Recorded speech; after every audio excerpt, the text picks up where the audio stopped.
Welcome to Raconteurs News. Good evening. It's Tuesday night, it's 8 o'clock, and it's Raconteurs News time. Well, I'm sorry about my voice. It may sound a bit strange, but it is really me, Andy Young.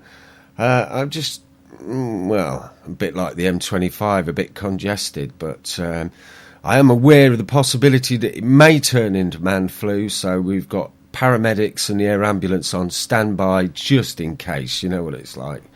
But also, it's going to be quite nice tonight because we welcome Jason back. He hasn't been around for 2 weeks. We had Paul Webster last week, so welcome back, Jason. How you doing, mate? Hey, I'm doing very well. I'm as shipshape and Bristol fashion. I'm as good as a squashy horse. You know, it's just it's all there. I'm like a coiled spring. I'm ready to go with the information that we've got tonight for everybody. Mm-hmm. Well, yeah, I suppose we ought to crack on, really, didn't we? Because 2 hours is not a lot for this kind of subject. So without further ado, let's bring in tonight's guest, somebody we've had on a few times before, John Hamer. Welcome back, John. Thanks, Andy. Hi, guys. Hope you're all okay. Hiya, John. Yeah, we're absolutely fabulous, and I must say it was a great pleasure to meet you and your wife the other weekend when we came over to Holmfirth. Yeah, it's good to meet you too. Yeah, and I'm sorry I missed it. That's just me, just being a. Yeah, we're not sorry, mate, because we would have had to share the pickle tray with you. Well, I mean, for my sins, I'd been to the football at Hillsborough. And really, my daughter didn't want to go home after that, so she was sort of here all night, and I had no chance to get away, so I missed that. But next year, I'm assured by John that next year we'll have that again, and we'll be over there at Holmfirth with Gary and his people, and be able to have a lovely curry.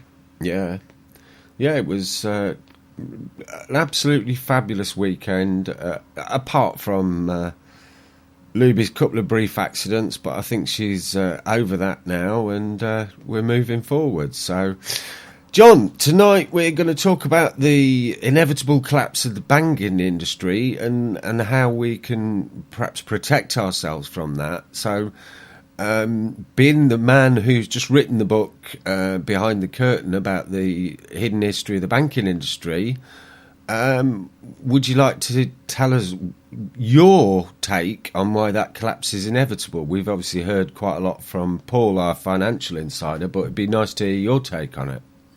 Yeah, absolutely. Yeah, I mean, the whole history of banking is steeped in both mystery and subterfuge, really. So it's sort of difficult to know exactly how far back to go and where to begin. But I suppose if we go right back to the beginning, I mean, it's probably interesting to some people to understand how the banking industry evolved and got to the place where it's at now, which is not a very happy place. But if you go back to sort of the Middle Ages in Europe, Before we had paper money, for example, we used to use gold and silver as currency, and the reason for that was because they had an intrinsic value in themselves, and also because they were convenient. They were, small pieces of gold and small pieces of silver were convenient to move around, and people could accept those and take them on the face value for what they were. But the problem with that is, as time went on, a group of people known as goldsmiths, who originally were the makers of the coins, but eventually became the storers of the coins, if you like, grew up. And they very quickly realised that instead of people moving pieces of gold about, it became much more easy for them to actually move paper receipts about. And that's what our dollar bills and our pound notes are, in effect. They're just receipts for a set value in gold or silver. In fact, the English pound, the Great British pound, means literally a pound of silver. That's what it was originally. It's also got on it a promise to pay the bearer on demand the sum of Well, absolutely. Yeah, I'll come on to that. Okay. So that's how paper money came about. They decided that it was much more convenient to move these pieces of paper about than it was carting big bags of gold and silver around, and it was a lot more secure as well. But as you say, Jason, those pieces of paper actually promised to pay the bearer on demand whatever the sum that was written on that bill was. So on a £5 note, obviously, you were entitled to £5 of silver if you called in at your local friendly goldsmiths or silversmiths. And so that sort of developed a little bit.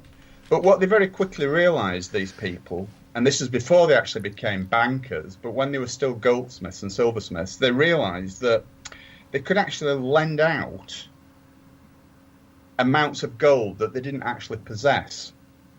And we still have that situation today, because if everybody tried to cash in their bank accounts today, the banks couldn't do it because it's all digits on a computer screen. Well, it was the same in those days, except it was bits of paper, promissory notes that they couldn't actually redeem in gold, because they actually wrote out more receipts, more bills, more pound notes, more £5 notes than there was actually gold and silver to back it up. So it very quickly got out of hand. But they were making money hand over fist because they were actually creating money out of thin air. And that is exactly the same situation that we have today, except it's obviously the technology's moved forward. But so you're describing the fractional reserve banking. That's what it's called, isn't it? I mean, absolutely, what they decided was essentially that people never came and took all the gold out at one time, so that they could print more receipts, like you said, and then lend those receipts out. Yeah, and they realised that they could make a lot of money by doing that, by charging interest on it, and that is called usury. Today, the Oxford English Dictionary defines usury as being as charging unreasonable amounts of interest. But originally, the original meaning of usury was just charging interest. So had a bit of an Orwellian twist to it, if you like. Yeah, it's a change of meaning in the word. And that's the same thing that got according to the Bible, got Jesus' knickers in a twist. That's right. I mean, Jesus was allegedly throwing the money changers, which were in effect the goldsmiths and the silversmiths, the bankers to you and I. He was throwing them out of the temple because what they were doing, they had a monopoly on a piece of on a coin that was called a half shekel piece, and that was the only coin that was acceptable for the Jews to pay the taxes, to pay their temple taxes. And then the reason for that was the half shekel was the only coin that didn't have a Roman emperor's head on it, and the Jews believed, according to their religion, that was the only coin that was acceptable to God, because they saw the Romans as pagans, which obviously they were. So what the money lenders in the temple did, they almost made a monopoly on these coins and charged exorbitant amounts for them, in much the same way that, as goes on today. So that was the story of that, and Jesus was angry about that, and he threw them all out the temple, and that's where that story came from. But whether that's true or not, I'll leave the listener to decide for themselves. But that's allegedly the case. So over the years, the goldsmiths became bankers, and this was exacerbated with the advent of the central banking system, which is the cause of all our evils and misery today. Basically, the central banking system, because what they do is they've actually usurped the creation of money from governments. With a government, if a government is allowed to issue its own currency, backed by gold and silver, the result of that is prosperity. If that is taken away from a government and put into private hands, which it actually is now, then what they're actually doing is they are charging the government interest for using their money. So every penny of currency that is issued now in the Western world throughout the central banking system comes with its own piece of interest attached. And this is where countries' national debts come from. And there is no way they can ever be paid back, despite what the talking heads in the media might tell you, because the only way you can pay it back is by printing more currency, which also comes with its piece of interest attached. and so on. And that's why national debts just carry on building up and building up and building up. Now, if a government was allowed to issue its own currency, there would be no debt inherent within the system at all. There would be no national debt. There would be no need for income tax, because that's what it goes to, paying off that debt to the bankers.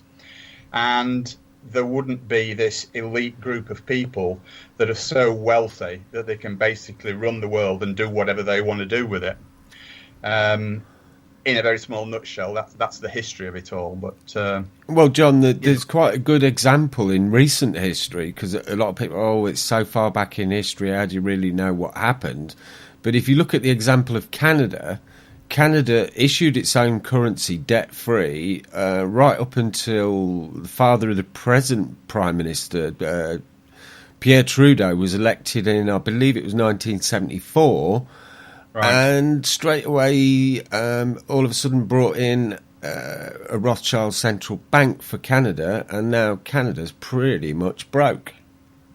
Yeah, absolutely. I mean, it's the same the world over. I mean, it's been like the game of, like top and the dominoes right throughout the world. It started with it was in Holland where the first central bank was created, and I think Britain was probably the second. The Bank of England was created in 1694, but that was done. That was only made possible, and this is a very long story, so I won't get into the actual details of it. But it was only made possible by the English Civil War in the middle of the 17th century, which saw King Charles I executed.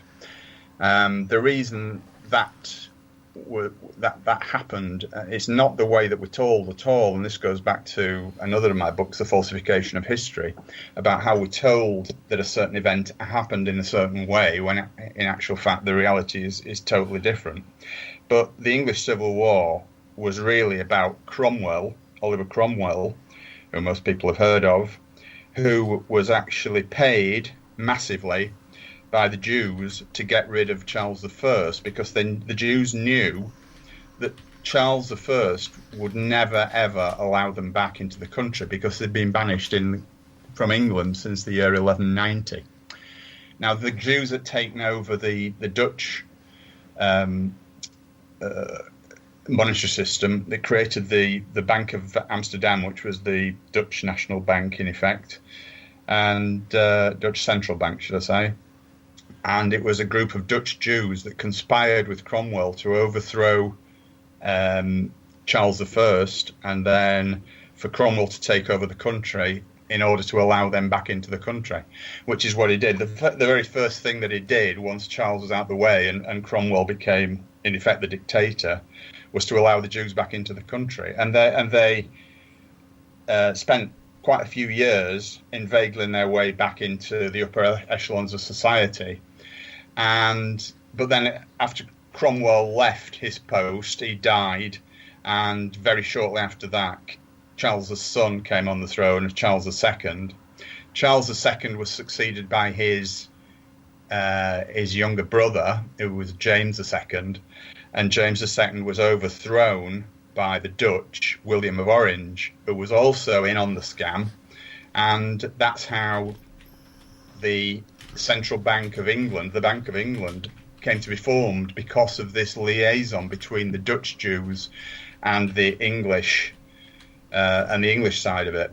And once the William of Orange invaded England and took over became the monarch, the coast was clear. And in fact, 2 years later, the Bank of England was founded by a group of prominent Jews who had spent the previous half century, as I say, inveigling their way into society. And what we had then was a matching set. We had the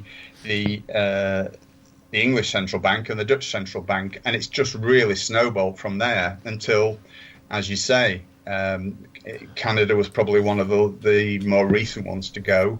But throughout the world, it's just been like a set of dominoes toppling, and just about every country in the world has a central bank now that is owned by the same group of people when you follow the pyramids to the top. In fact, the only countries that don't have central banks, there were 7 at the turn of this last century that didn't have them. One of them was... Can we have a quiz? Yeah, go on. Let's do a quiz. Yeah, absolutely. I'm going to start off. Me and Andy will go alternate and see if we can get all 7. I'm going to start off with my first one. I'm going to say Cuba. Yeah. Okay, Andy, your turn. Afghanistan. Yeah. Iraq. Yeah. Libya. Yeah. Syria. Yeah. North Korea. Yeah. One more. Iran. Correct. Absolutely. Now, what do they all have in common in the last sort of 2 decades? Well, they're all getting shit kicked out of them by Americans, aren't they? That's what's happening. Absolutely, absolutely. I mean, you only need to look at Syria is a great example. Sorry, not Syria. Libya was a great example of exactly what happened when they overthrew Gaddafi.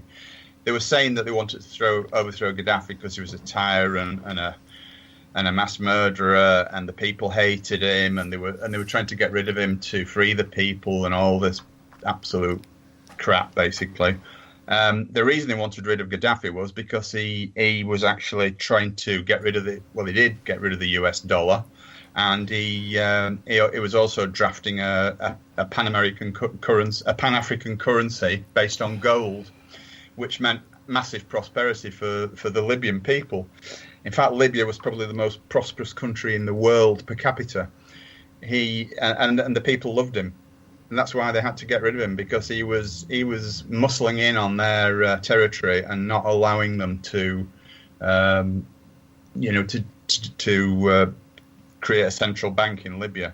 In fact, we've all seen the memes about him giving £50,000 to married couples to buy the first house, paying 50% of costs towards a car, no cost for electricity, no cost for gas.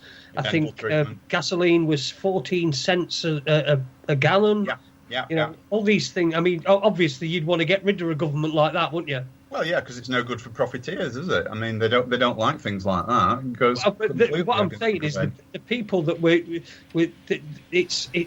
told that the people wanted rid of him, and that's why the West went in there and gave him a good old arse full of democracy.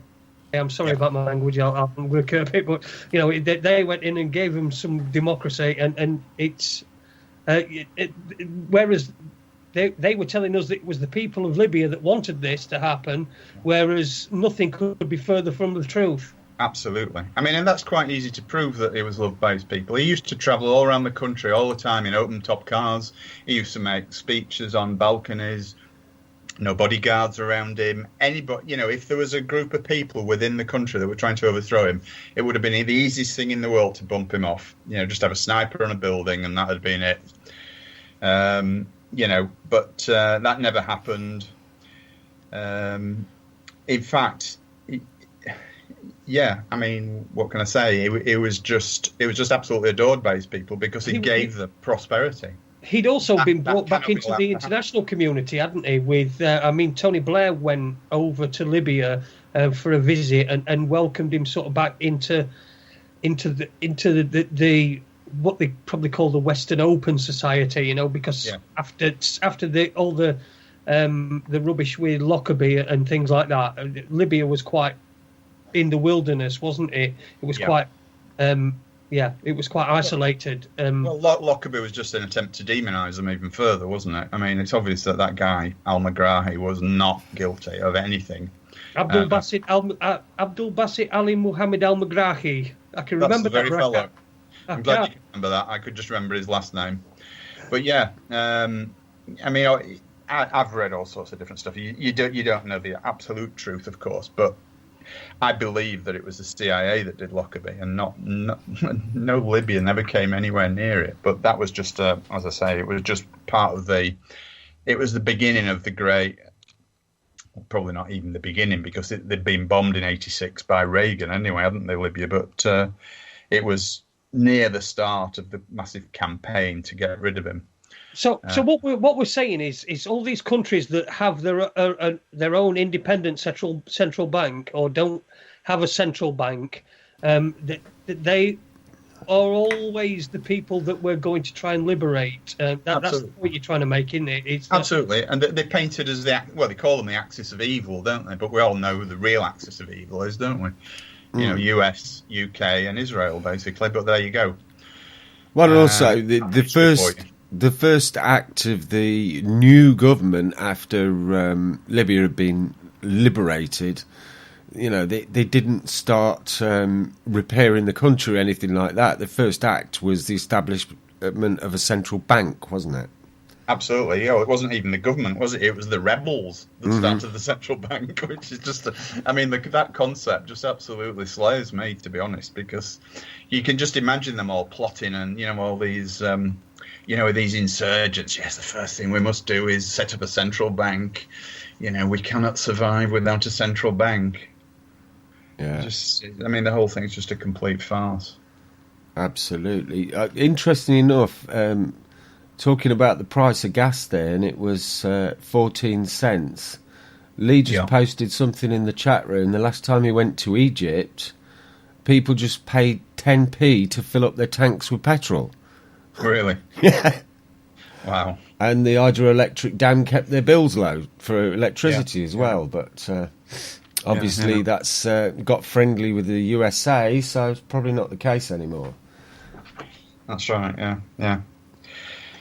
See, that's the sort of an overview of the situation as it is. But I mean, you know, we could go into a lot more detail than that. But I'm not sure. Probably it's perhaps not the right forum for that. But I think the problem is for most ordinary people, you know, and I don't mean that in a disparaging way. I mean just most people in the street. You know, the inner workings of the financial system and how money comes into being is just a complete mystery, and it's made to be like that as well. But it's actually very simple, and but when you actually think about it, how does money actually come into being? It's almost like it's like a black box, isn't it? You know, you know what comes out of it, and you perhaps know what goes in, but you don't know what's going on in the middle somehow. But it's very, very simple. What happens is the government says, right, well, we need a billion pounds, $1 billion injecting into the economy. I'll just get onto the bank, you know, the central bank. So the central bank says, yep, great, no problem. Just issue us a treasury bond for $1 billion, and no problem. So the printing presses get to work. They generate £1 billion out of nothing, and they receive $1 billion worth of treasury notes for it, and that money then goes into circulation, and it's cost the Federal Reserve Bank in America and the Bank of England in England and all the other central banks. It costs them, you know, maybe a penny each, if that, to produce a $100 bill.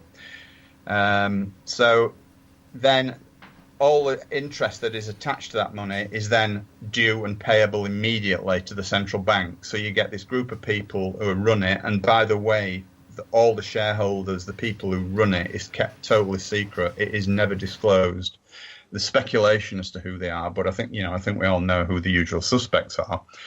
But they make absolute piles of money just from issuing currency, and then there's all the interest as well on top of that. Because I think I read somewhere to create £1 billion, it actually physically costs about £230.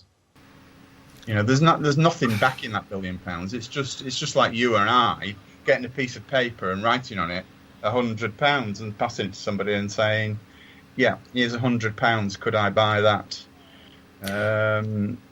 Whatever. Well, essentially, that is exactly the same, because if the person who you were trying to buy something from believed in your piece of paper with £100 written on it, it would be £100. Exactly, yeah. But going back to I promised to pay the bearer on demand, I remember not so many years ago, it used to say, I promised to pay the bearer on demand the sum of £5, £10, £20 sterling. But the last word has disappeared. Yes. So if essentially, when it said that on a note, you could go into the bank, and if you got a £5 note, they were obliged to give you £5 of silver in exchange. Exactly, yeah. Until we came off the standard, of course. But yeah, I mean, I heard a story a while ago about somebody who actually went into the Bank of England in London and asked for his £10 note to be redeemed. And they sort of looked at him open mouthed, because obviously the people at the sharp end don't understand any of all this stuff at all. You know, they're just wage slaves like the rest of us probably. But all they did was offer them another £10 note in exchange, and eventually, when this person persisted, they actually got the heavies in and actually bodily ejected him onto the street. You know, because they can't do it. It's just absolutely worthless. It's a worthless piece of paper that we believe, as you said, Andy, is worth that amount of money, but it isn't. And this is the problem. You know, this is why the financial system is bound to collapse, because it's just drowning in debt. It is conceived in debt, it's run in debt, and it will end in debt. There is absolutely no doubt that the banking system is bound to collapse soon, because it's just drowning in debt. I think last I heard, the American national debt was $21 trillion, which we hear a lot about these sums being bandied about, these large sums like trillion, but people just sort of, it goes in one ear and out the other. You just think, $1 trillion, yeah, it's a lot of money, but, so is $1 million. But you just cannot conceive how much that is, 21 trillion. It's just a vast, vast amount of money. In fact, in one of my books, I've actually done a pictorial illustration of what $1 trillion or pounds, whatever, would look like in $100 bills. It's vast. I mean, you're talking, 30, 40, 50, 60 feet high piles about, 100, 200 yards long, just of $100 bills, just to make $1 trillion, let alone 21 trillion. 21 trillion is just a ridiculous amount of money, but that is how much we are in debt to the central banking system. And that, as I say, because the interest is owed on that is just going to keep increasing year on year, well, month on month, year on year, until eventually the whole thing just collapses in on itself. It's bound to. There hasn't been a monetary system ever that has been run in such a way that hasn't collapsed. In Germany, you saw after the First World War, you saw the runaway inflation. We've had it in Zimbabwe more recently, where it costs something ridiculous like $10 trillion to buy a loaf of bread. It just cannot carry on like that. And eventually, all that it does is it just totally collapses everything, and then you have to start from the beginning. But there is a lot of heartache and grief in the meantime, and a lot of people suffer a lot. People lose their life savings, they lose their businesses, they lose their homes. The whole thing is just a mess once it gets to that stage, and it's inevitable that it will. No matter what anybody tells you, that is exactly what is going to happen. It could be next week, it could be 10 years, but it will happen. Well, I suppose the inherent flaw in the system, John, is that when they create the money, they don't create the money to pay the interest. Therefore, there is never enough money to pay all the interest, because all money is created as debt. Yeah. Therefore, yes. The system must fail at some point in time. Yeah, it does. I mean, it's because there is debt inherent within it that it's not that they don't create the money with the debt. It's the fact that there is debt there in the first place, because the only way they can pay that debt is by printing more money, which then comes with its own portion of debt attached, as you say, and then so it goes on and on and on. It's like a vicious circle, like a vicious spiral. Yeah, and I distinctly remember when the Tories got voted in. I can't remember if it was first time round or last time round. There was this big palaver made by, we need more austerity because we're going to pay down the national debt. And the national debt since they came in has increased massively, by more than any other government, I think. And it's always going to continue that way. So anyone who thinks the government tells the truth, just look at the promises at the last few elections. Yeah, exactly. Well, I always say to people, I never vote because the government always gets in. That's the big problem, really, that we all face. Oh, yeah. Yeah, it doesn't matter who you vote for, they always get in. Absolutely, they do, yeah, and it's a real crime, Yeah, I mean, it's not what it's made out to be, democracy at all, is it? It's painted as this perfect system where, the majority, it's like ruled by a majority, isn't it? But it's not really like that at all, because the problem is with majority is that, you can have up to almost half the people who are not getting what they want. So it's benefiting. It might be a majority per se, but it's still not benefiting the whole community. It benefits those who vote for it, if you like. Even then, the promises are not kept, so the whole thing is pointless anyway. But I think it was it Thomas Jefferson who said democracy is two wolves and a lamb voting on what to have for lunch. And that just sums it up, really, doesn't it, when you think about it? Yeah, absolutely. So it is now about the time where we can move on to the possible solution you've got there, John? Yeah, if you like. I mean, if you've got a little bit more you want to cover, don't let that, me cut you short, please. Sorry, go on, Jason. I was just going to say, before we do that, I mean... We've been hearing for, like you said earlier on, it's bound to implode in on itself and it's bound to fail at some point. Yeah. Now, I've been hearing that for 9 years, that it's about to, and it's going to. Yeah. It just seems that they have this insatiable appetite to keep propping it up and propping it up and propping it up. Yeah. I just don't know when it's going to go, and even if it is going to actually go, or whether we'll be moved slightly into a different area of of commercializing our trade, which is essentially what you do when you get paid. What you're doing is being made commercial because you've given money. So I don't know whether they're going to it's going to implode in on itself, or they're going to slightly shift us towards a new system. Well, yeah, I mean, that's always possible, isn't it? I know that the banks are looking at obviously Cashless Society. I mean, that is, that's on the cards, and it, there's been several, shall we say, alternative pundits who've been saying that for quite a long time. One of whom is David Icke. He's a big propounder of that particular. How then? Sorry, our high-level insider Paul, who comes on every now and again, he makes the point that if there was a cashless society, then that would diminish a lot of their income, because a lot of their income is from narcotics. Yeah. And that depends on cash. So people buy drugs, buy it with cash, don't they? They don't go, you don't get a...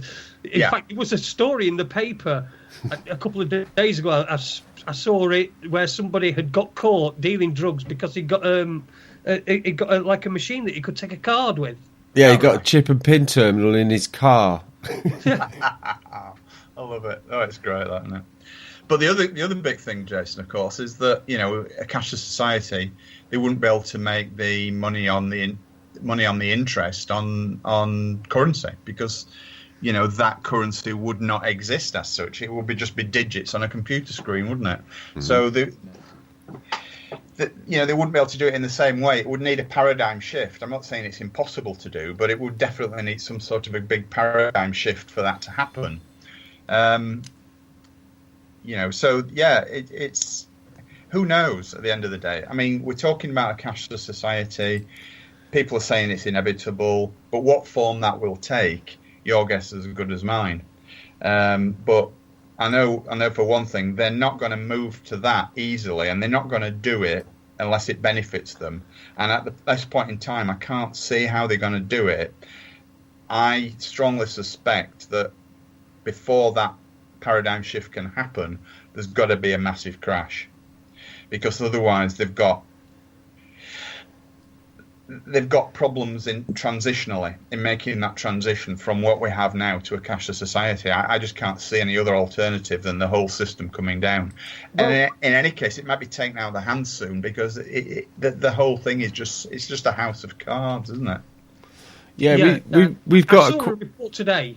Sorry, Andy. I saw a report today. I don't know if anybody's seen this one, but it said that because people are using cards more now and not actual physical cash, they seem to be spending a lot more money because the psychology in handing cash over is greater than just sticking your card in. You know what I mean? If you're paying, I don't know, £1,000 for something, if you're handing over £1,000, £1,000 in your hand. But if you're just sticking your card into a machine, and they found that people are living beyond their means because they're spending more money because the psychology involved in not actually handing cash over. Yeah, no, I mean, I've been in that position myself. You know, I've spent money on cards that you're right. You just don't. It just doesn't feel like you're spending actual money, does it? It's just like a magic wand that buys you goodies, isn't it? It's not like actually physically handing over cash. Yeah, absolutely. I've gone through that myself as well, John, many years ago. Got myself into a bit of a scrape, but I thankfully managed to sort myself out. We've got an interesting question here from Sturm, and I'll guess the answer is always going to be a matter of personal choice, but maybe your take on this would be interesting, John. And Sturm's asking, is money saved in a building society safer than a bank? No. They're all in it together. It's all part of the same financial house of cards. It's exactly the same thing. For a start, most building societies are not really building societies anymore anyway. They went through a period of some years back of becoming what's called non-mutual, in other words, turning into PLC corporations. So the number of building societies are very few and far between anyway. But it's only a very fine line that separates even the mutual building societies from the banks now. If the house of cards falls, the lot will come down. Being in a building society will make absolutely no difference whatsoever. A, because, as I say, most building societies are corporations, PLCs anyway now. And B, because the very few ones that aren't corporations are still intrinsically tied into the same system. So... good question, but no. I do remember when there was a spate of them where building societies were turning into banks, and everybody that was a member, I think because you're a member of a building society, aren't you? You're not actually a customer. Yeah. Everybody that was a member was paid off. I think some even got like up to £1,000. Yeah, so I suppose that was a way of selling the protection that they were afforded by being involved with a building society rather than a bank. I think those protections were bought by these corporations. Yeah, well, they were very clever, weren't they? They knew that people are intrinsically greedy, and they knew that by giving a sweetener that they could then, in effect, usurp control of that organisation. I mean, who's not going to turn down £1,000 or £1,500, for nothing? And they knew that that's what people would, and it was just a way of getting their hands on the family silver, if you like. And that's exactly what happened. And most of it was done at the same time as it was when Thatcher was in power in the 80s, wasn't it? And she was accused of selling off the family silver by Harold Macmillan, wasn't she, who was a old school Tory, and he was horrified by what was going on. But it's just part of the same mindset, if you like, that let's steal public assets and give a few sops to the masses in return for it. And like they sold off the electric companies, they sold off British Gas, they sold off British Rail as it was then. And, they sold it all to their big buddies in high finance and allowed people to buy shares at favourable rates. And everybody lapped it up and thought, do you remember in the 80s, all the stuff about the share, the share divvies and all the share out and all these big previously public utilities suddenly becoming PLCs. Oh yeah. Do you remember if you see Sid, tell him? That's the one. Yeah, that was British Gas, wasn't it? Yeah, absolutely. Yeah, and that's exactly what they were doing. It was just like I say, sops to the masses, so that they could actually usurp the the future profits, basically. And also there was, I remember from that time, it was really, really weird. But at that time, every year I got a new AA card. Now I wasn't even in the AA. But every year I got an AA card, and every single year I got my AA card came. It was a complete and utter mystery to me why it was coming every year, but I used it on a couple of occasions. And then the AA was sold off as well, and I think I got about 900 quid.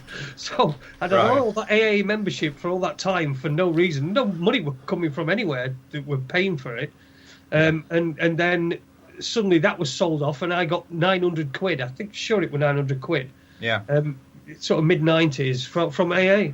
Yeah, it's like hush money, isn't it? It's like, they'll be happy with that. Just fob them off with that, and then that'll be great. We can just get on and do what we need to do, make our millions.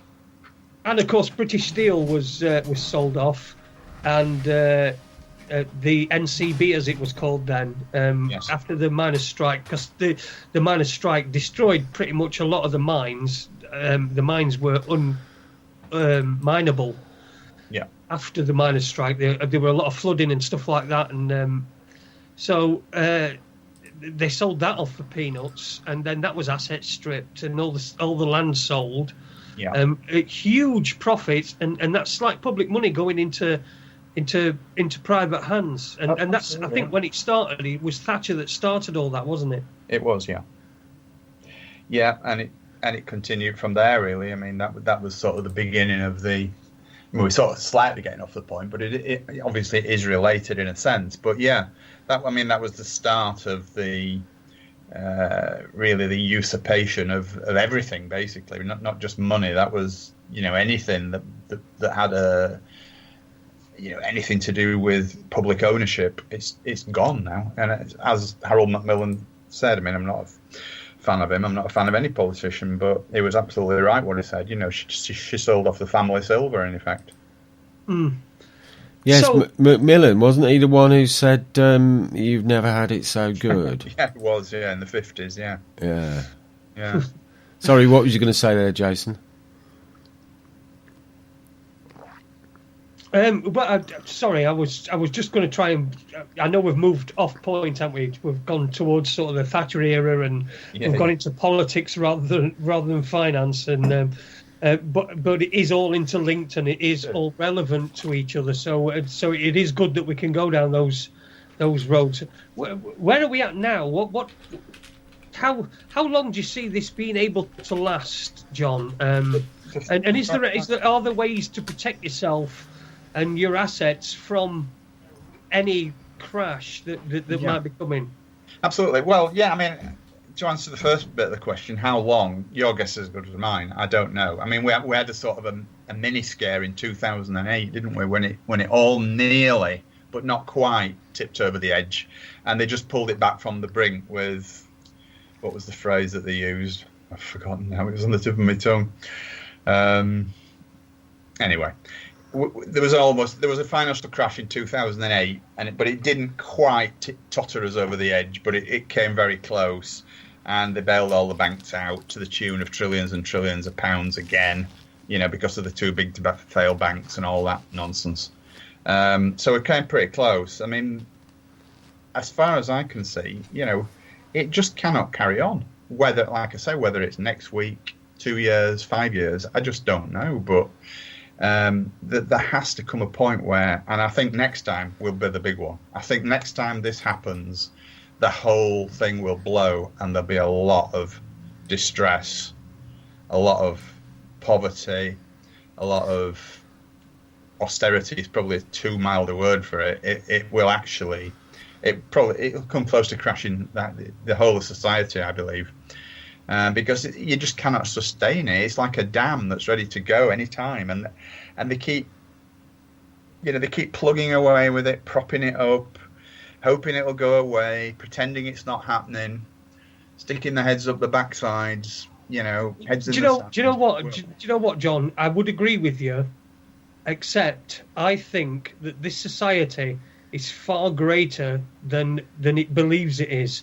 And I think that if it did go down, and if it did fall, and the whole thing went, I don't think society would break down. I think this society is one that would stand up and be able to deal with it. All right, everything else around it might be crashing and burning, but I think that as a society, I think we're becoming more and more empathetic, and we're becoming more and more caring as a society.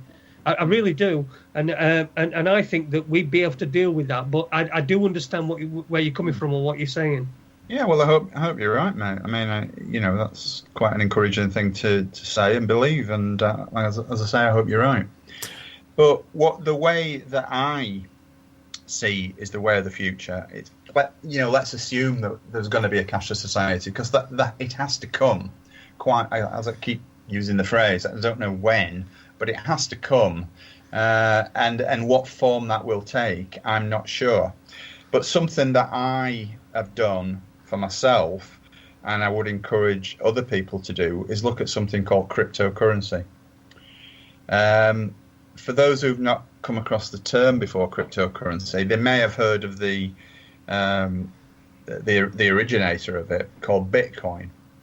Now, Bitcoin, you sometimes see when you go on websites, big corporations' websites, say Bitcoin accepted here, and it sometimes says it in shops, although not so much in this country. I think that's more in the States. Mm-hmm. But Bitcoin, a lot of donate pages will have Bitcoin on as well. Yeah, absolutely, yeah. So, what is a cryptocurrency? Basically, it is a cashless currency in effect, but it's one that's not in control of the big banks. So, if, for example, the financial system came crashing down and all your money was in a cryptocurrency, as long as that was a viable cryptocurrency and as long as it was accepted universally, then your money is completely safe from any crash. Now, there are hundreds of cryptocurrencies on the market, hundreds of them, of which Bitcoin is at the moment the biggest and the most popular, and it's the one that's most widely accepted. But there are others, and there are others that are probably better models, if you like, than Bitcoin. The problem with Bitcoin is that it's now reached a point where most of the coins have been mined. Okay. I won't go into mining right at this second, but just take as read what I'm saying just for now, and we can cover that later if necessary. But most of Bitcoin's available coins have now been mined. And in order to actually mine I know it sounds a ridiculous concept, but you actually mine cryptocurrency on the internet. It's almost like virtual gold mining, if you like. You don't actually don a hard hat and attack a rock face with a pick, but it's the metaphorical electronic equivalent of doing that. And Bitcoin has become very, very difficult to mine now. In fact, the way that it works is that you actually have to do it using your own computing power, and people have to buy massive amounts of memory and disk space to actually mine Bitcoin now, because what's called the difficulty level has got so great and the coins are almost exhausted. It's like a gold mine. Imagine a gold mine where the seams are now running out and it's very difficult to get the last dregs out, and that's exactly metaphorically where Bitcoin is at the moment. It actually started its life in 2009, Bitcoin, and it was, when it was first launched, I think it was 10 cents per coin, 10 US cents per coin. And over the next 4 years, it rose to a high of just under $1,200, I think it made. So there was a lot of money made out of Bitcoin by people who were in at the ground floor, people who were in at the beginning. And it made thousands, not just thousands, tens of thousands of millionaires. There was lots of great stories about people who had, just taken a punt and bought maybe $100 worth or £100 worth of Bitcoins when they were 10 cents. And, they just became not overnight millionaires, but within the space of a few years, they became millionaires for doing absolutely nothing, and just sitting on the coins and watching the value grow. I mean, to be fair, now Bitcoin has leveled off a little bit. I think it's dropped down to about half what it was at its peak, but there were a lot of fortunes made. But that's coming to an end now, and there's actually a new kid on the block, if you like, and this is where I've put my money, and this is where I believe what I believe is the future of cryptocurrency, and that's a crypto called OneCoin. Now, OneCoin is already number 2. It's only been going about 18 months since launch. I've been in it about just under 4 months now. I stuck £600 in, which is about $900, I guess. And I already, within 4 months, my assets within OneCoin are now £40,000, believe it or not. I know it sounds absolutely incredible, but that is the case. So what you're saying is that you could have £40,000 transferred from your OneCoin account into your bank account. £40,000. Yes, if I sold the coins, yeah. Yeah, that's what I mean. Yeah. I mean, that's what I'm saying. So, and your initial was £600, and that's 4 months ago. Yes, exactly. Yeah, and that's exactly right. Yeah. I just wanted to be clear. That's all. Yeah, no, that's absolutely right.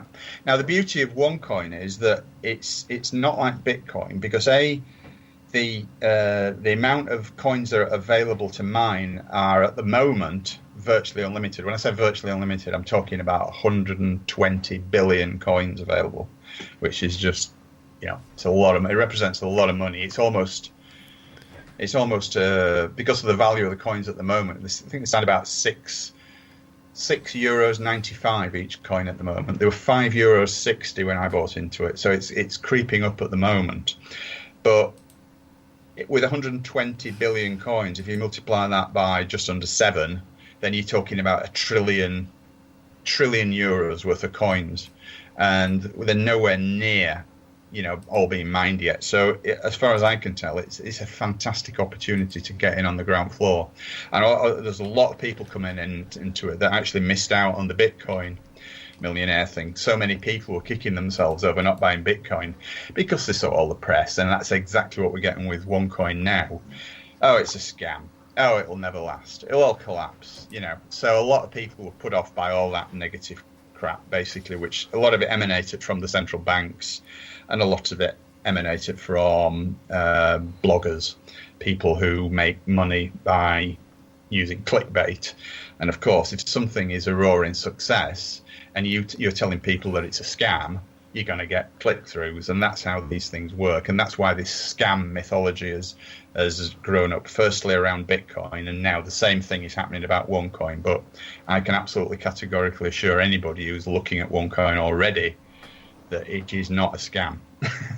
I know that because I'm in it and I've benefited from it. So, yeah. So that to me, cryptocurrency is the way forward because it cuts the banks out of the equation. They don't like it, of course, and they do everything that they can to prevent people from investing, including dissing it, and slandering it, and all that good stuff. But the only way around the problem I see is to somehow move outside that central banking system, and this is one way of doing it, and it's a great way of doing it because you can make a good weekly income out of it. Mm-hmm. So how essentially does OneCoin protect us from the financial collapse, John? Well, as I say, it's outside. It's completely outside the banking system. Oh, I get you. Sorry, yeah. Yeah. So if for example you've got all your money in your OneCoin account, if the banking system collapses, it's completely untouched by it because it is a separate entity. It's not controlled by the central banks, which control everything. Referring back to the original question, that the person who asked the question about banks and building societies.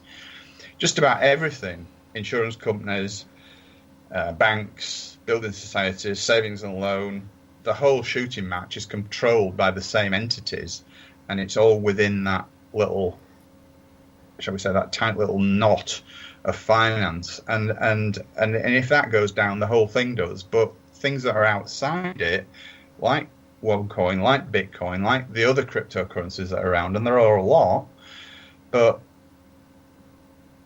they will be absolutely remain untouched. Anything that is outside that central banking system. We've got a couple of queries in the chat room, and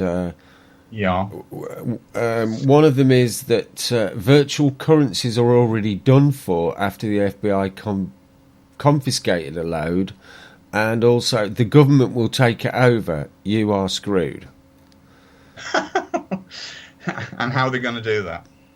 It'd be interesting. That's a rhetorical question. I know you can't answer that, Andy.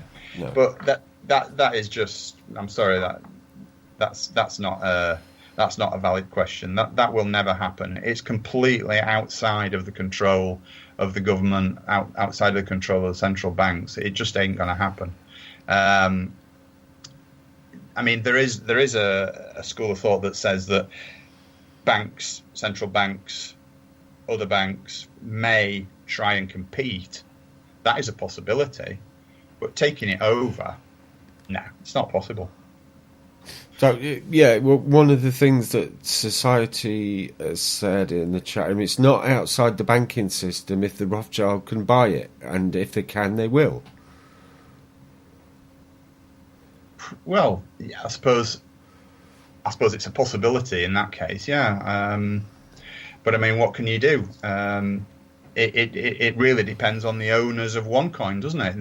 The Rothschilds can't force people to sell. I suppose everybody's got the price at the end of the day, but yeah, you know. So yeah, let's move on then. So how many members are there in OneCoin at the minute? How many people are taking part? There's approximately 2.4 million at the last count, I think, and it's growing by about 10,000 a day. So, wow. You know, the window of opportunity is still there, but it's shrinking slowly. I mean, you know, there's no inordinate rush to get into it, but there is a finite lifetime to it. Yeah, you mean in the way that Bitcoin reached a peak and kind of plateaued out there?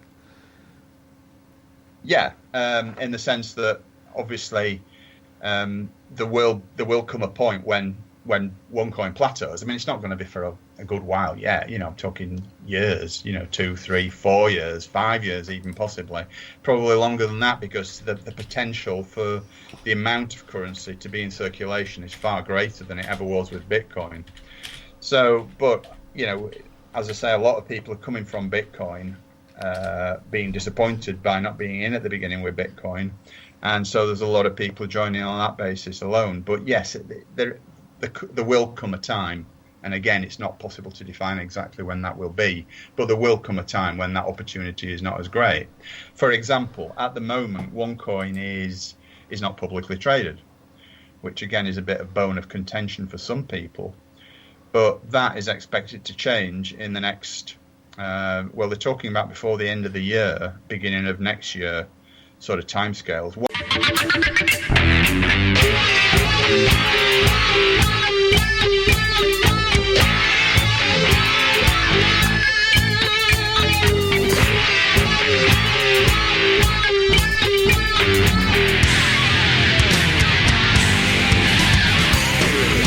Sign on the door says, be entranced.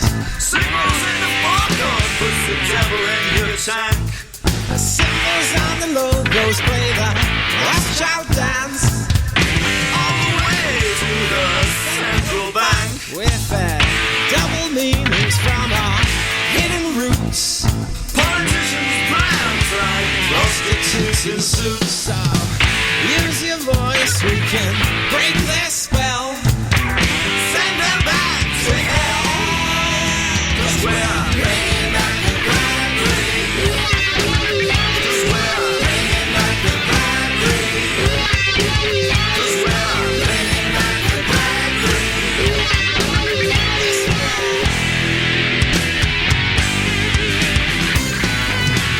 Common purpose pimping platitudes. Money being a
This is Dr. Judy Wood, and you're listening to Raconteurs News.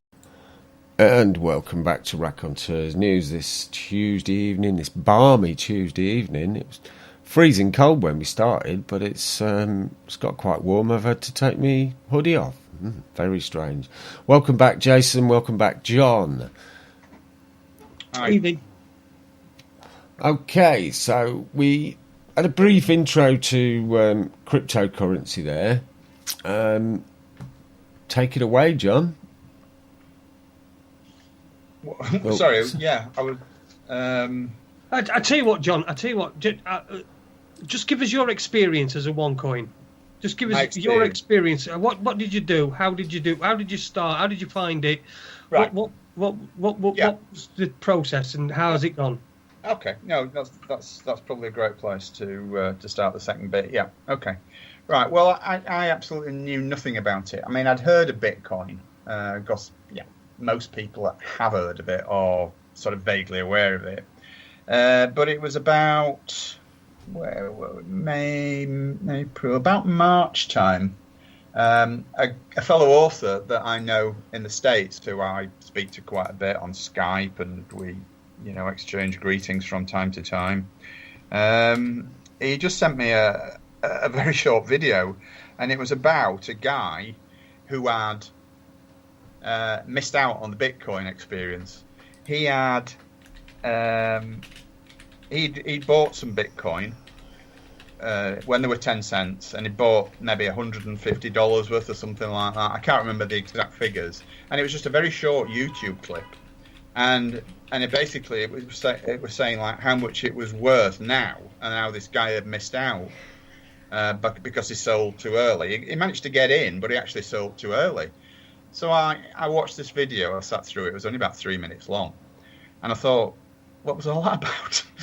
And then it was, and I couldn't get hold of him then, the guy, to ask him that question. Then eventually, a couple of days later, he came back to me and said, "Did you watch the video?" I said, "Yeah." I said, "What was the point of that? What was all that about?" I said, "Yeah, very, very nice. Unlucky guy. Yeah, blah, blah, blah." And he said, "How would you feel if I said I've found something else that's going to do exactly the same thing?" He said, Would you buy into it and then get rid of it straight away? I said, "No, probably not. If I thought it was going to be a good thing." And he said, "Well, I found something." I said, "All right, what is it?" So he told me, and so I said, "Okay, well, all right, yeah."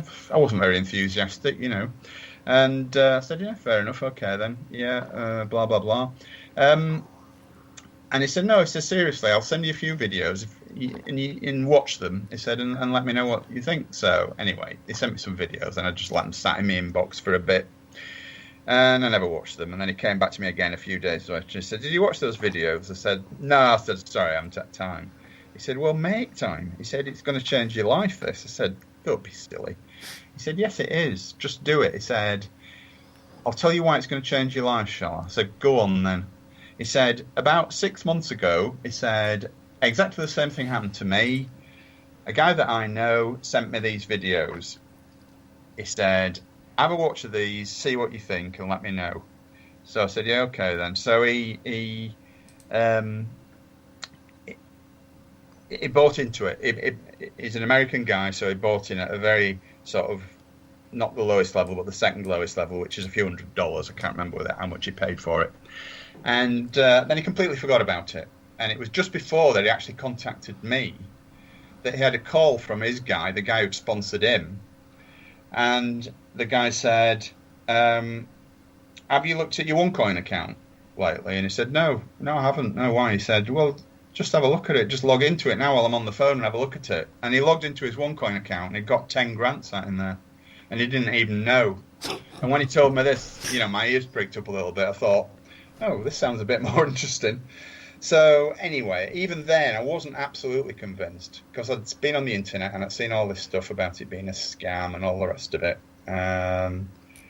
So I was very reluctant, shall we say. But eventually he talked me into just putting 110 quid that I put in.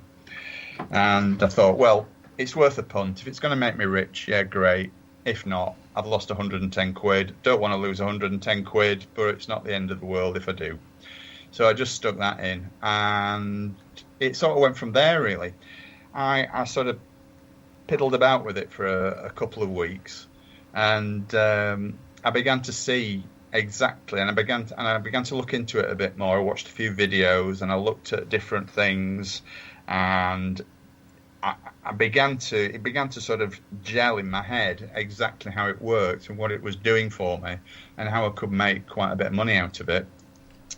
And so I thought, okay, in for a penny, in for a pound. Then I stuck another 500 in, and it just went from there, really. I introduced a few others, and it started earning me bonuses. And before I knew it, like I said, 4 months down the road, and I've got 40 grand sat in my account. So I'm just blown away by it, really. I'm not a wealthy man, far from it. I'm just a poor, struggling author. But that has made a huge difference to my life, and I believe it will continue to do that, and it will just grow exponentially from there as well. It's making a huge difference to my life. I won't lie. It's it's helping me greatly to. Well, that's a great situation to be in. I did see we've just had Chris Jones join us in the chat room from Beat the Bailiffs and the Banks, and he's saying that he heard a couple of years ago about anarcho cryptocurrencies from Michael Obernicia as a way to move the power away from the banks and build independent but interlinked communities. It was floated a bit after I heard about the Bradbury Pound. Both seem good options. Right. Yeah, absolutely. He's not wrong. Mm-hmm. Yeah. The Bradbury Pound is perhaps something for a different show, but yes, we haven't. I know about the Bradbury Pound, but it's not got the. It's not got the thing about.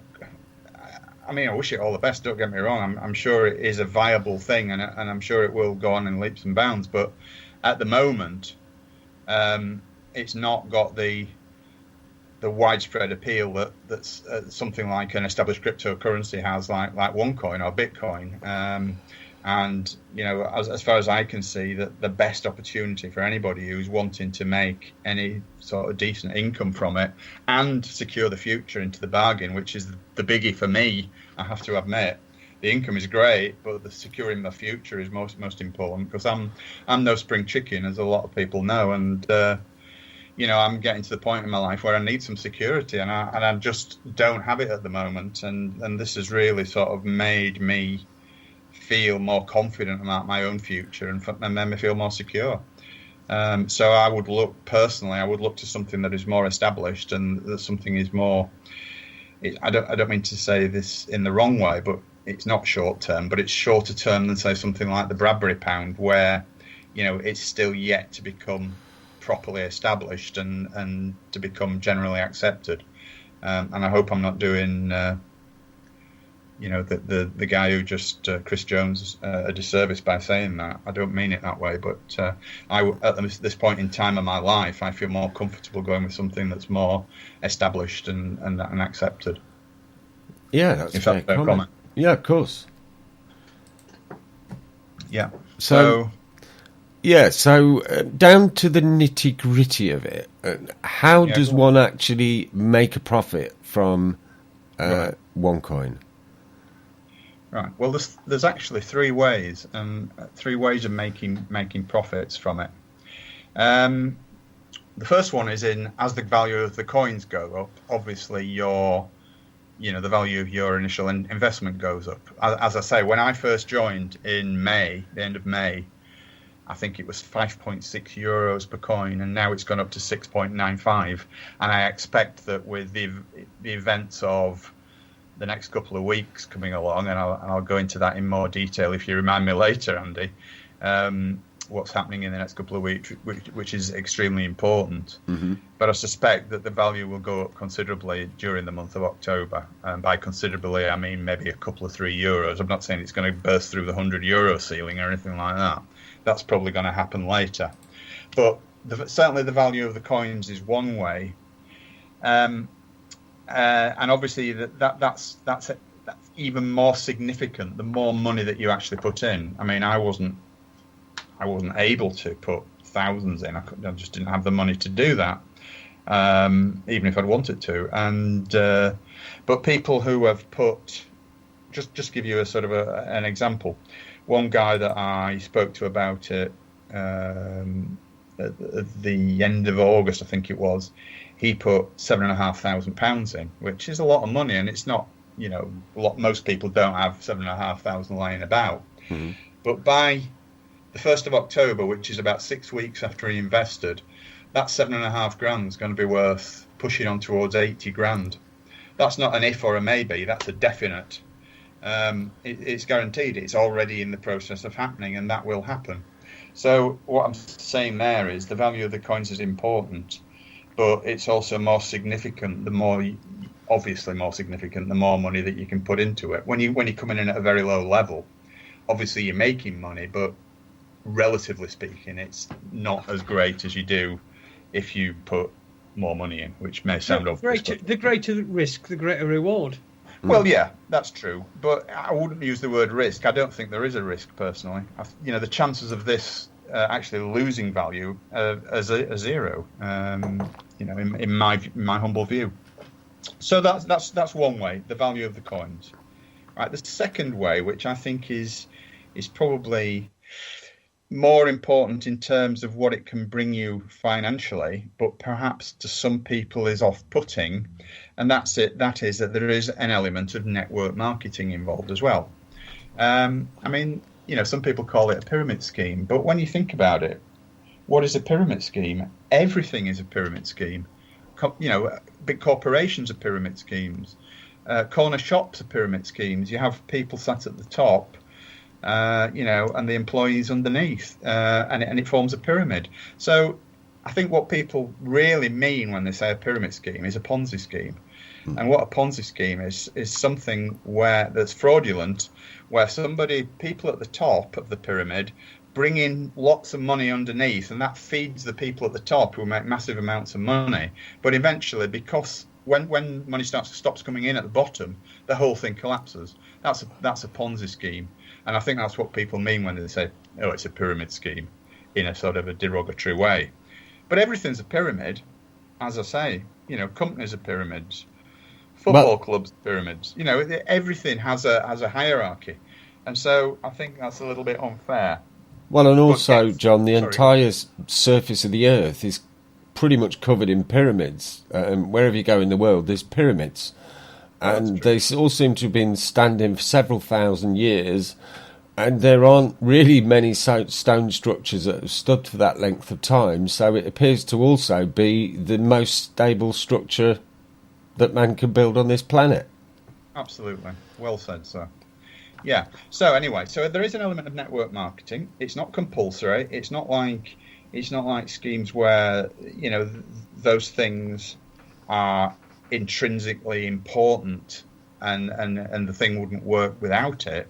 It's just a way of earning bonuses, and basically you earn bonuses for people that you introduce, which is quite a normal thing. I mean, you get situations like that in normal commerce, where people who, for example, recommend people to companies will get bonuses. Recruitment companies, that kind of thing. It works in a similar way to that. But the beauty of it is, and the way that it really, really takes off, is once your network starts to build under you. And I've introduced 8 people into this. That's all, just 8 people, and I have 142 people in my tree now. And every time they put money in, or every time someone comes in beneath them, I get paid bonuses. And they're not piddling bonuses; they're quite substantial bonuses. And the reason that the company can do this is because it is so cash rich. As I say, there are 2.4 million members, and that's growing by 10,000 a day. So you can see where the money comes from. Okay, John, just let me pull you up there. You introduced only 8 people, but you got 140 odd people in your network. Can you explain how that can possibly happen, please? Yeah, sure. Right. Well, first of all, obviously there are 8 people that I've put into my network, and then those 8 people have also put people into the network. But because it's what's called a binary system, where if you imagine looking at a family tree on a computer screen, where you've got the one person at the top, and then the parents beneath, and then the grandparents and the great grandparents, just visualize that picture. When you have filled the two slots under you, the father and the mother slot in effect, and you then bring somebody else in, well, that father and that mother slot, they may have brought people in under them. So where am I going to put the next person that I bring in? It's going to have to be under one of them. So that person that I put in, maybe in the grandparent generation or the great-grandparent generation, the person who is the great-grandparent generation doesn't even know that person. So you get people putting people in under your tree as well that you don't even know. In fact, half of my tree, the biggest half of my tree, I have no idea who those people are at all, because somebody put one person in directly under me, and that person has brought a whole raft of people in, and all the people that he's brought in have brought dozens of people in as well. So you can quickly see how that builds up generation on generation and generation, until, as I say, now I've got 140 odd people in my tree. And so there's putting people in yourself, there's people who you putting people in, and there are also third-party people who come in from you know not where, somewhere from further up the tree, who get put into your tree because there's nowhere else for them to go. And you earn money for that, which sounds crazy, but it's true. And not only that, you earn money right down to infinity. So if there's 1,000 generations under you, you're earning money from 1,000 generations of people. And you can imagine the numbers that we're talking about. I mean, I was speaking to a guy who's upline from me in the States a couple of weeks ago, and he's got 9,000 people in his tree, and he's only sponsored 23 of them. Wow! It's just the way it works, and he earns just ridiculous amounts of money. It's just mind blowing what he's earning, and I'm sort of getting there. I'm starting to get there. It's one of those things. It starts off slowly and then just accelerates. It's like like a snowball running down a hill. It starts off slowly and then it gathers momentum, gets bigger and bigger and bigger, and then it becomes unstoppable. The momentum just goes crazy, and that's exactly how it works. So that's the second way of making money. Now, the third way of making money is maybe a little bit off the wall, but it's something that I've talked about with someone else as a possibility, and that is actually portfolio management. And what I mean by portfolio management is actually getting paid by other people. And one or two people have approached me about this, to actually manage their accounts for them. And, you don't need to charge an extortionate amount of money, but some people just don't have the time or the inclination to actually look after their own accounts. And so they'll happily pay you, a few pounds to do that for them. And if you were of a mind to do that, you could actually make that your primary income level just by managing people's accounts and making sure that the right things were done at the right times. So, those are the three elements to it. There's the coin value increase, there's the network bonuses, and there's the portfolio management side of it. Mm-hmm. Oh, right. So there's three good ways of making money there. So for anyone who's looking at getting involved, is there a minimum investment level? Yeah, it's about 100 and a bit pounds. It's around 140 pounds, I think, is the current price. That's probably the minimum. But as I say, it depends what you want to do. That's a great level to start with. And if you're a bit wary of it, which is exactly what I did, then there's no reason why you shouldn't just come in at that level. And then once you've been in it a few weeks and you see the potential, then upgrade, which is exactly what I did. And then you can carry on upgrading through the different levels until you reach the maximum. As the bonuses roll in, the money becomes available to actually upgrade yourself to higher levels and therefore make more money. It's very straightforward, really. And obviously, I asked, is there a minimum level? Also, I suppose there might be someone out there asking, is there a maximum? Well, the answer is no, there isn't, because what you can do is you can buy multiple packages. I mean, the actual the most expensive package is $100,000 at the moment, 108,000, I think, something like that. But if you wanted to put £1 million in, you just buy 10 of those. Not that I know anybody particularly who's going to put £1 million in, but it's theoretically possible. Yeah, so you just buy 10 different packages. So the answer to that is no, there is no maximum. Right. Okay. But the levels go up in reasonable stages. So it is you can progress through them as you build. It's quite straightforward. Well, I feel this would be a pretty good time to say that the last time we spoke, you came on and talked when your new book was out, and you mentioned after the show, you mentioned about this OneCoin, and I had a look at it, and I thought, I haven't got a lot to play with, but I know damn well money in the bank is not a particularly good idea, so I thought I'd have a dabble. And right. what was it, about 8 weeks ago I started, John? Yeah, it was actually, yeah. And what I've put into there since 8 weeks ago, my money's more than trebled in value at the moment. And as you say, there's some pretty big things in the pipeline for the next couple of weeks, isn't there? Absolutely, yeah. Do you want me to talk about that now? Yeah, I think that'll probably be good a time as any to talk about it, yeah. What you get when you actually buy into the system, when you buy into the concept, if you like, first of all, you get what are called tokens. You don't actually buy the coins immediately, and this is where what I was talking about, the mining comes into it. You buy tokens, and tokens can be mined.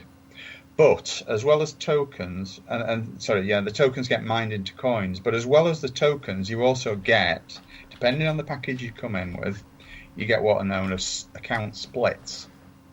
Now, every few weeks, a split happens. And what a split is, it actually doubles, just automatically doubles whatever you've got in there. I know it sounds crazy, unbelievable, you name it, but it actually doubles whatever you've got. Now, some packages come with one split, the lower packages come with one split, the medium packages come with 2 splits, and the larger ones come with 3 up to 6 splits.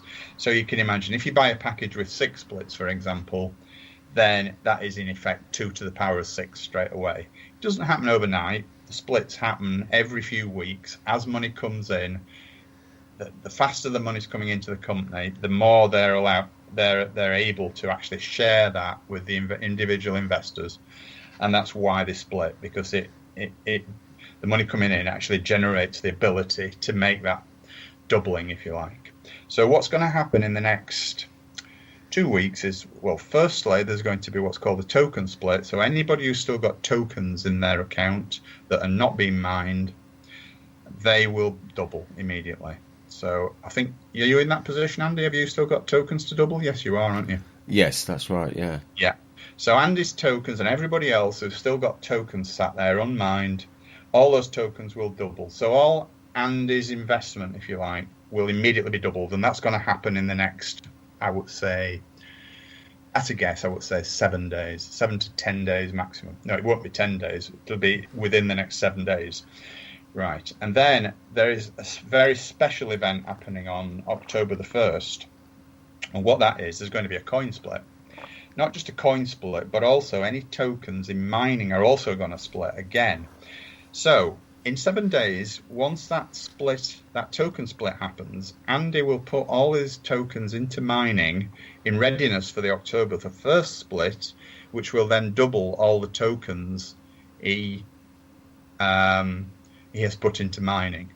So the effect of that is that multiplied by 2 is quadrupling. So Andy's investment will be quadrupled again. So in the first week in October, which is what, 2 weeks away, Andy's investment will quadruple. And that's true of anybody else who wants to come in at this point now. Whatever you put in 2 weeks' time, it will be worth 4 times what you put in. And, that to me is just incredible.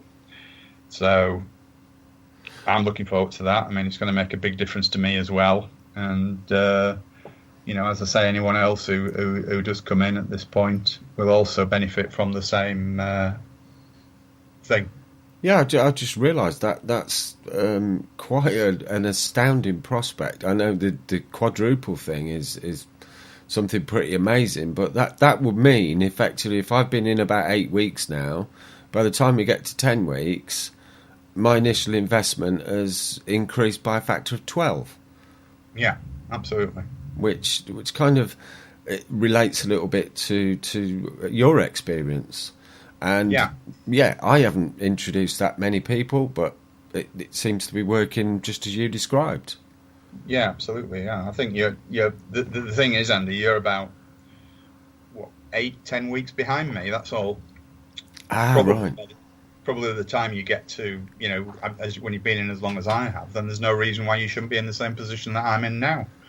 It's just that you're a few weeks behind me. That's all. Well, it certainly makes my old age look a bit more promising. Yeah, absolutely. Yeah, it's an incredible thing.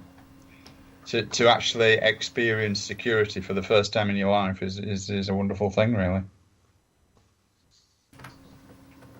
Yeah, it's something. I mean, I've kind of dabbled when I've had a few quid to spare in the past with stocks and shares, and I never actually lost money on stocks and shares, but I never really made a great deal either. I made a few quid because I only had a small investment. Yeah, absolutely. I put money into, what was this thing the government came out with years ago, with tax-free savings, ISAs. Oh, yes. I put, at the time, I was driving a petrol tanker, so I was pretty flush for money. I put £2,500 in cash straight into an ISA, and I was putting £100 a month in. And after 2 years, it was worth less than the £2,500 I put in. I thought, maybe not a good idea to continue with this. Yeah. Was that you mean because, relatively speaking, because of inflation, or? No, the money actually went down. It was just the fund that I was in was just, not really performing as it was promised to. Right, understand. I've got a question here from that's just come through on my phone from Heath. Everyone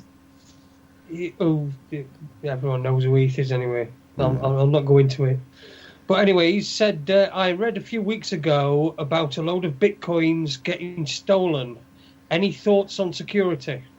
Absolutely. Well, it's interesting that, because I was actually going to come on to talk about that as well as part of my summing up about it. But those Bitcoins, they were stolen electronically, of course, because they don't physically exist. But yeah, they were stolen electronically.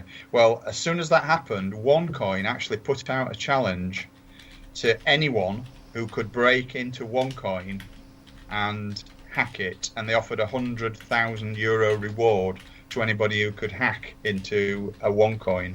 And they set it all up scientifically, and they allowed people to rise to the challenge. They got people who were like, pretty damn good hackers. And the challenge closed the beginning of this week. The challenge closed, and it was nobody claimed the prize. They couldn't do it. It wasn't possible. And that is because the way that the OneCoin technology works is that with Bitcoin, it's all stored on the same server. OneCoin, it's a bit like the internet. It's distributed right across the internet. So everything is in maybe 100 different locations. So for a hacker to break into it, they don't just need to break in one location. They have to break into 100. And even then, with OneCoin, every OneCoin is totally traceable. So even if somebody broke in and stole it, which they can't do anyway, but even if they did, everything, it's traceable. So they couldn't spend it, and it wouldn't be worth the while anyway. So yeah, it's a good question, and that's the answer. Yeah, we've got some interesting input to the from the chat room, and it's kind of split 50-50 which... Oh, yeah, there's a lot. I accept that there is skepticism out there about it, and, I know that there is a lot of negativity about it, but I can only speak from my own experience, and I know that this is not a a scam or anything else you want to apply to it and that's negative. I've been in long enough to know now that exactly what it's all about, and anyway, sorry. Well, for me, what puts a lot of people off, John, is the multi-level marketing thing, and like you say, it's not compulsory. They straight away go, it's a pyramid. Now, I've been involved in multi-level marketing 2, maybe 3 times before. I got in, maybe not in the kind of early adopter stage, which I suppose you'd call this. I got in at a later stage when it was quite huge. And what my experience of that was, that the people who got in on the ground floor were chasing their tails and making absolutely nothing. Whereas my experience of this system is very different. I've come in completely on the ground floor and suddenly like, whoa, hang on, there's money keeps appearing. Brilliant, yeah. Bring it on. And you've had people put in under you by various people that you don't even know too, haven't you? I mean, not that that's an apology for a multi-level marketing system, but what I would say to anybody who doesn't agree with the principle of multi-level marketing, although why that should be, I don't know, because as I said before, everything is a pyramid, everything is multi-level marketing to a certain extent, but it's not compulsory. You can still make a great profit by coming in and just watching the coins grow in value. And boy, are they going to grow in value in the next few months. I mean, they're just going to go through the roof, especially in the next 12 months. In fact, I read one independent report that reckoned that between now and this time next year, OneCoins are going to be €100 plus. And I think it could even go higher than that personally. And if it does, then, that's my mortgage paid off, basically. Wow, we've got a good question here from Clear Angel in the chat room, and they're asking, can one buy this like one would in a bank, or is it a special way of buying it? Right. At the moment, because it's not publicly traded, and again, this is what OneCoin has come under a bit of criticism for, because it's not transparent, because it is a private company at the moment. Now, the reason it's a private company, and therefore, to answer the question, no, you cannot just go and buy it as such. You have to buy it within the company at the moment. Mm-hmm. It's not like going and buying stocks and shares through a stockbroker or anything like that. Because it's a private company, they don't have to disclose ownership. We know who owns the company, but they don't have to disclose the details of ownership, and they don't have to disclose other financial information such as company accounts, because it is a privately owned company. But that is being addressed. That is going to happen towards the end of this year, beginning of next year. The company will become publicly traded on the crypto exchanges. Once that happens, it's going to be a free-for-all basically, and anybody can buy in. But at the moment, once that does happen, a word of warning: the value of the coins will have gone up. So if you're going to come in, and now is the time while the coins are still at a reasonable price level, especially if you're not interested in the multi-level side of it, which, as I said before, that's not compulsory. You don't have to do that bit. In fact, when I first came in and I was telling you the story about the guy who introduced me to it, mm-hmm. That was the first thing I said to him. Oh, I'm not interested in multi-level marketing. I'm not going to do that. I said, I'll come in. I'll happily invest £100 or so and see what happens. I said, but there's no way I'm going to start talking to people about it and encouraging people. I'd be embarrassed to do that. But it was only because once I got in that I realised how powerful it was, that I was more or less telling people because I wanted them to benefit from it, not just because I was trying to recruit them to earn bonuses from them. I was telling friends out of friendship, because I was saying, look, you got to get involved in this, because, I wanted to be a good mate. It wasn't about the multi-level marketing side as such. That was just a byproduct. And, so, I realise I've waffled on a bit and gone off the question a bit, but I think I did answer it somewhere in the middle of all that. Yes, mm-hmm. No, you can't just wander into a bank and buy it, especially because banks are... So if Clear Angel were to contact us at the end of the show and say, I'd be up for having a go at that, how would they go about buying into it? Right. Well, you have to be sponsored by the person who's already in it. So yourself, Andy, or Jason, or whatever. You would need to then, in effect, you buy them into the system. So you set up their account. Everybody gets an account, an online account with a dashboard where you can see exactly what's going on. You can see the number of coins you've got. You can see the number of tokens you've got. You can clearly see your bonuses. The bonuses that you're getting this week, the bonuses that you're getting next week. It's always updated. And you just need to be able to set up their online account, set up their dashboard. You do that with an activation code, which you buy with the money that they will provide to you. And then they can either be independent, or that you can hold their hand for a few weeks until they understand what, a little bit better what's going on. That's the beauty of it, is the fact, because it is MLM, is that there's always someone upline from you who wants to help you all the time, because they benefit, and I suppose in a sense that's the great thing about multi-level marketing. Absolutely. I was never a big fan of it myself, but it's like you come to me, don't you? I mean, if there's something that you don't understand or something that you want to do, you come to me, and if there's something I don't understand, I go to my guy in the States, and if he doesn't know, he asks the guy that sponsored him. Mm-hmm. People are always willing to help because it benefits everybody all up the chain. So it's a win-win-win situation. Well, I'm in on the ground, as you know. Yes. And nothing's happened. Perhaps the price of the tokens has increased, but that's just about it. So I'm looking forward to October 1st. Yes. Yeah, of course, mate. We have got a question from Stern. When you said that it's privately owned, he's asking who actually owns OneCoin. Well, the lady who owns it is a lady called Ruja Ignatova, who's a Bulgarian lady, and apparently the woman is an absolute genius. She's got an IQ of 200 plus. She's got degrees from Oxford University and from Koblenz University. And she's worked within the cryptocurrency sphere. I think she's consulted with Bitcoin. She's worked for a lot of big financial organizations in the States and in Europe. And it was her idea. There are 2 or 3 other owners as well, but she is the major, not shareholder because it's a private company, but she's the major person. She is like the focal point. Whenever there's any announcements, it's always Ruja that makes the announcements, and they run events all over the world all the time. She's appeared on Forbes magazine, she's appeared on The Economist.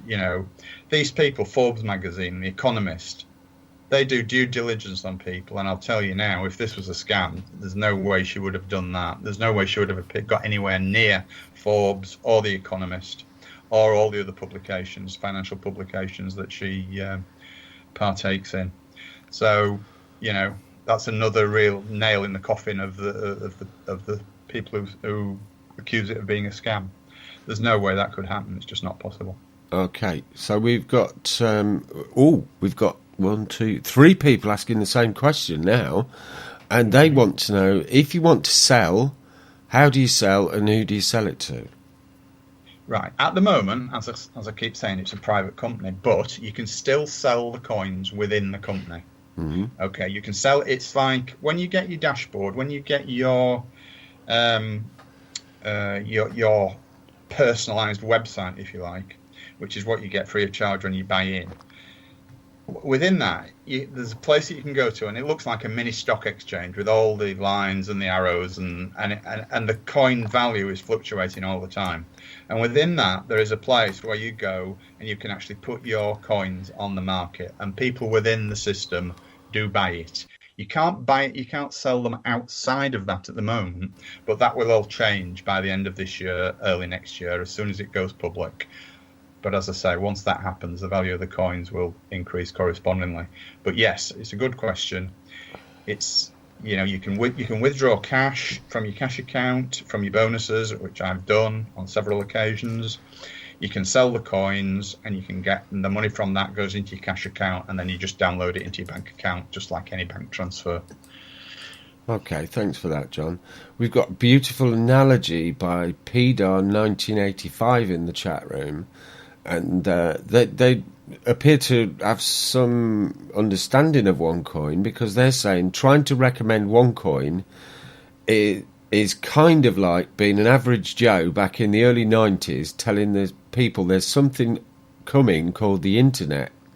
People would have laughed at you. Yeah, very good analogy, yeah. I mean, I did see, I can't remember who it was. They were talking about how some people make so much more money than others, or are more successful in life, and they're dividing people into three separate categories, and that the three categories were the pioneers. And the pioneers in anything like this, they obviously take the big risk because they're starting it out, and if it all folds up, they lose everything. But if it's successful, then they do very well out of it. But then along come the early adopters, and those are the people who get in before the main crowd, and then a little while later, when everyone can see clearly how this is a good way of doing things, jumps on board, then those early adopters do incredibly well out of it also, perhaps not quite as well as the original pioneers, and then you get the rest of the crowd, the masses, I suppose you'd call it, and they don't do quite so well. But the way it appears to me is that this is a position where folks can join this as an early adopter rather than joining with the rest of the herd, if you like. Absolutely. If anyone is going to come into it, and wants to make a substantial amount of money over the next few months and years, then now is the time to come in, without a doubt.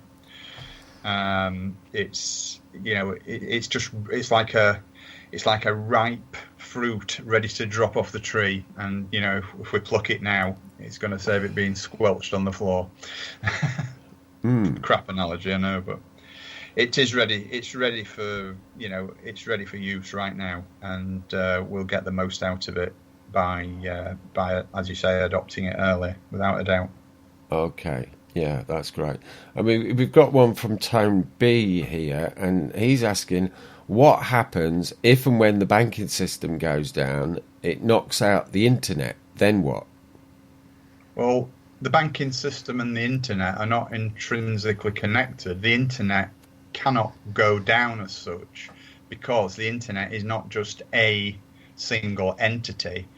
It's an absolute mass of millions and millions and millions of different servers all over the world. So even if part of the internet was ever to go down, say for example, if they tried to shut it down in a specific country, it wouldn't work, because all that would happen is that all the interlinking of it would just bypass that country and go to the other servers around the rest of the world. It's like, I know from my own personal experience, I've now got a website which I'm just slowly learning how to use. And when it was first put on there, it had to sort of propagate around the internet before I could use it. It was, the person who set it up said that, it takes about 24 hours for it to propagate all around the different servers on the internet. So, I liken it to that, really. The banking system does not control the internet, and vice versa, although they both, they're interconnected in a sense, but not in the sense of bringing the internet down. The internet can't be brought down. And all this guff you hear about, they're trying to shut the internet down. They'll never do it, because it will always spring up again somewhere, because it's just a series of servers that are interconnected. Your mic's off, Andy. Thanks for that, as usual. Mate. As usual, yes. I was just trying to stop wheezing and coughing into the mic, that's all. Thanks for that, Jason. David's asked a series of questions all roll into one, and I think he may have missed the earlier part of the show, because he's asking, so when is OneCoin going public? And if it does, what guarantee is there that the value of the coins doesn't plummet? Good question. Well, when is it going public? There's no firm date yet, but I strongly suspect that after the event of October the 1st, I think that we might be moving towards getting a firmer date, but by all accounts, it is meant to be the back end of this year, early the following year. Mm-hmm. The reason that it won't plummet when it goes public is because the demand will go through the roof. And what does demand do to prices? It pushes them up. There is no way it's going to plummet, none whatsoever. In fact, exactly the opposite is going to be the case. It's going to go up substantially. Yeah, because we'll have to match the demand, because otherwise Well, supply and demand are usually linked in that way, except it doesn't seem to work with the physical gold and silver markets, because you've got so many. It's manipulated, Andy. Silver and gold is manipulated, so they're manipulating it with the paper certificates, which and I know if it all goes pear-shaped, there's a lot of people saying, "Oh, I'm buying silver certificates." Well, if it all goes pear-shaped, they're going to be worth exactly the same as the banknotes, exactly, with the promise written on them. The only way to invest in gold and silver is in the physical commodity, not in, as you say, just a certificate. It's just like a banknote, isn't it? A perfect illustration. Sorry, John. A perfect illustration of that is like Germany when they asked the USA for their gold back and were told, we haven't got it, it'll take 7 years to get it. And strangely, that 7 years was almost the exact time it would take to mine that in a certain African country that they'd just started running the gold mines in. They brought democracy to. Yes, obviously. Yeah. Democracy with a big stick. I know we're digressing a little bit, but they reckon that Fort Knox is actually empty now. They reckon that all the gold's been looted from Fort Knox by certain individuals who shall remain nameless, but basically consist of the usual suspects. Yes, I've heard that that's the case. I've also heard reports of some people actually taking possession of their physical gold, and when they've actually examined the bars, they're actually bars of tungsten coated with gold. Yeah, I've heard that too, yeah. Bugger. I bet you're right pissed off if that happens, aren't you? You get your gold home and it's tungsten. Yeah, I mean... you'd be alright for some darts, but that's about it. Scrap value on tungsten's pretty good, but I don't think it's anywhere near gold, is it? Not really, no. So, I see we're getting near the end of the show, John. So, for anyone who has listened to what we've said and taken an interest, what's their best step forward then?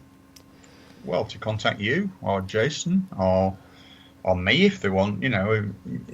I don't mind. I mean, you can broadcast my contact details. I don't mind that at all.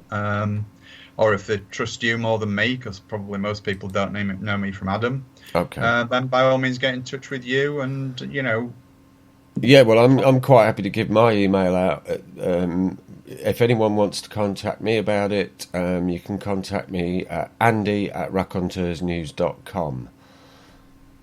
And you can provide more information and, answer any questions, really. Mm-hmm. And and if anybody don't trust Andy, then they can contact me at jason@raconteursnews.com. Because I can see Andy and you can't. Believe me, don't trust him. Well, in that case, then we ought to say, in case you don't trust either me or Jason, then contact John. Yeah. Would you buy a used cryptocurrency from this man? Yeah, absolutely. But we'll put all the details on the write-up after the show. That'll be on the website in the podcast section. And we're going to have to draw to a close shortly tonight. Before we go, I'll say that I believe Doc Rock is still sorting his technical gremlins out this week. So I think we're going to put on a previous show, and I believe we're going to be putting on Insurance Makes the World Go Around this week. That'll be on Thursday night at 9 o'clock.